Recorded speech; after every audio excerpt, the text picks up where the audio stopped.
Dare to be great. Andretti Bain was born in 1985 to Delton Bain Jr. and Cindy Edwards Roberts. He's married to the lovely Sharice Bain and attended Oral Roberts University, where he obtained a bachelor's degree in business management in 2007. At the Beijing Olympics in 2008, Andretti Bain won a silver medal as a member of the 4x400 meters relay team. He is the proprietor of a nutrition retail business in Nassau named the Bahamian Dream Sports and Lifestyle Nutrition. His life's mission is to live his dreams in order to fulfill his life's purpose. Welcome to the Dare to be Great show with Master Motivator Spence Finlayson. Good evening. Welcome to Dare to be Great. My guest this evening is the Bahamian Dream, Andretti Bain. Welcome to Dare to be Great. Hey, thanks for having me, sir. Good to have you. As I open the show, I just want to share this with you. You know, for a number of years, I saw your name in the papers winning races. Right. And I said, I like that, man. I would like that. Andretti Bain. I like that. But you know, name means nature. And one day you were in the paper, your father was in the newspaper also. And it turned out that I knew your father, Doc Bain. Right. So I called him up. I said, Doc, I didn't know this was your son. He said, yeah, I thought you knew. I said, Doc, I like the way you named him Andretti Bain. He said, Spence, you're one of the few people to figure that out. He said, we purposely named him Andretti Bain after the championship race car driver, Mario Andretti, and that's exactly what that boy became, a championship racer. Yes, sir. I was named after two Anglican bishops, and I have a ministry of my own in a sense. Okay. You go in the direction of your name. Yes. Name means nature. Okay. So back to Andretti Bain. I wanted you on this program for a long time. I admire what you've been able to do at Oral Roberts, plus in the Olympics and so forth. But who was your early inspiration here in Nassau? I got the motivation or inspiration to do what I'm doing now from my uncle, Okay. Bernard Young. Okay. Yes, Bernard Young. He went off to St. Aug's on a track and field scholarship. North Carolina. Yes. And I was staying by my grandmother, and he had all of his trophies, his medals, his ribbons, they were in the house. Wow. So my cousin and I would always go ahead and race right outside the front yard. Yeah. And of Lampole course, to Lampole. yeah, Lampole to Lampole. Yes, Lampole. We this is through Sunshine Park, so we had a red line through our corner. Yes. And you know, the winner would get the trophy, the medals, the ribbons. Wow. So that was my inspiration. I saw that, and I equated that with success. Right. Yes. Okay. Yes. I From early said, back then. From early back then, and mind you, I was probably 4 or 5. Yes. And I saw that and I said, I want to be able to win medals. I want to be able to win trophies. I wanted to be able to win ribbons. And you walk right in that road, eh? Yes, sir. Yeah. Tell me about your high school career at the Green Giant, St. John's College. St. John's. And a number of standout athletes came from St. John's. Yes. I'm a sock fellow myself, but I must give credence to St. John's. I do have some sock friends, so that's okay. But my primary school education, I started off at Carlton E. Francis. Okay. Right, Carlton Yes. E. Francis Primary School.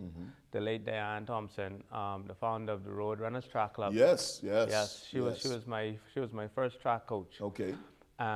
Actually, I would need to take it back before that because, like Before I said, Carlton Francis? yeah, before Carlton Francis, because Caleb Dorset, he was my neighbor in Sunshine Park. And he Yes. was the eldest of all the boys that lived through the corner.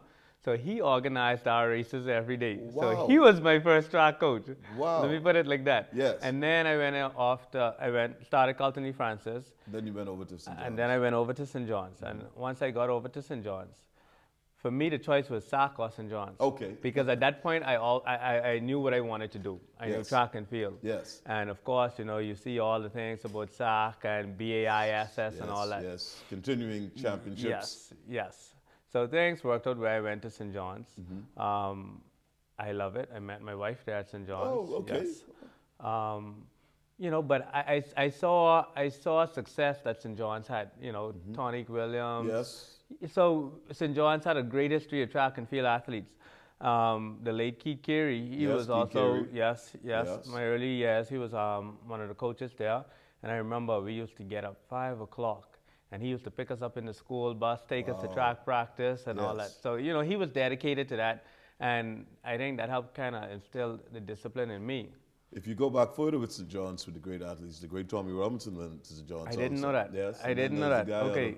Out of Bimini, a great 800-meter runner named Julian Brown. Okay. The late, great Julian Brown. And then there was a man named Val Gittins who worked at Batelco. He was the senior vice president of Batelco. He was also at St. John's. I need to send a shout out to Val Gittins out in Grand Bahama. Right. But so you, after St. John's, how did you end up to Oral Roberts University, where the only people I knew who went there was the late Dr. Miles Monroe and Dave Burris, who I went to primary school with, Dr. Dave Burris. Yes. So how did you get to Oral Roberts University? Okay, so while attending St. John's, at that point, Mr. Carey, he had moved on from being a coach there at St. John's. And then I joined the Ambassadors Track Club with head coach Fritz Grant and then Curtis Pride. Yes, Fritz Grant. Yes, Yeah. Fritz, Good he's Church a senior of man. God prophecy man. Yes. Good prophecy Yeah, man. he's a great Good guy. band man, Yes. But now our PE teacher at St. John's, his name is Brunel McKinsey. Okay. He attended Oral Roberts. So I remember he came in and he started talking about Oral Roberts. I knew nothing about Oral Roberts. And when I started doing my research, I said, man, only pastors go to ORU. That's right. I want to be an athlete. Where am I getting off going to ORU? But anyway, ORU offered myself and two of my best friends, Tyrone Sawyer Jr. and Jerron Davis. They offered us a scholarship at the same time. I remember those names. So for me, that was kind of like the icing on the cake, right? Hey, how often do you get an opportunity to go off to college with two of your friends? Right. I went to ORU. At that point, I went with the dream of becoming a professional athlete, okay? For me, college was the road to my career. Yes, so you saw that. My career was to be a professional athlete. Wow. My career wasn't to be a pharmacist. My choice wasn't to be a pharmacist like the my old dad. man. No, yes. But it was to be a professional athlete. Yes. And I will be honest with you. I went to ORU, and within my first month, I said, this is not the place I want to be. You wanted to come home? I didn't want to come home. I wanted to leave ORU. I wanted to go anywhere but ORU.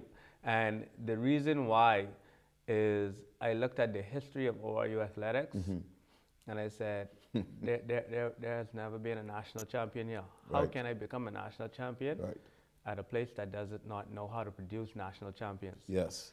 And I remember, man, my two buddies left, and my daddy insisted, Andretti, stay focused on your education and then deal with track and field after that. And I made up my mind. When I went into the office with the head coach, Joe Dahl.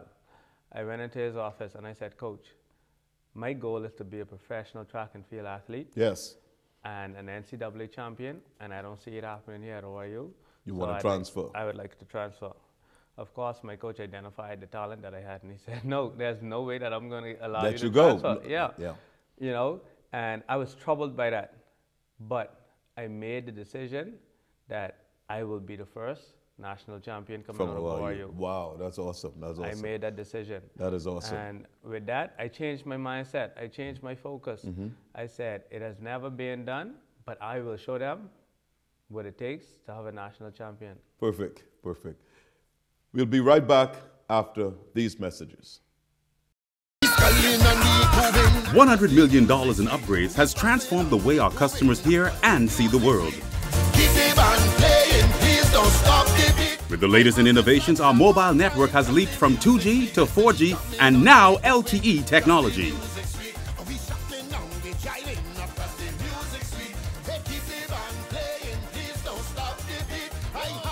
BTC, listening, improving, delivering, and committed every day.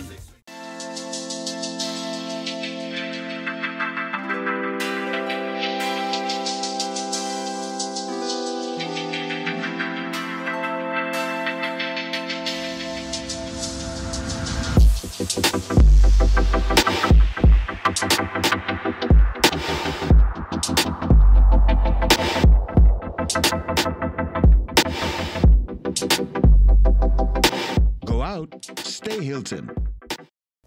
Are you a business person staying for a night, a week, or a month? Holding a meeting for your company or organization? A couple starting your married life with your wedding? Looking for vacation happiness on Grand Bahama Island? We know our happiness will make you happy.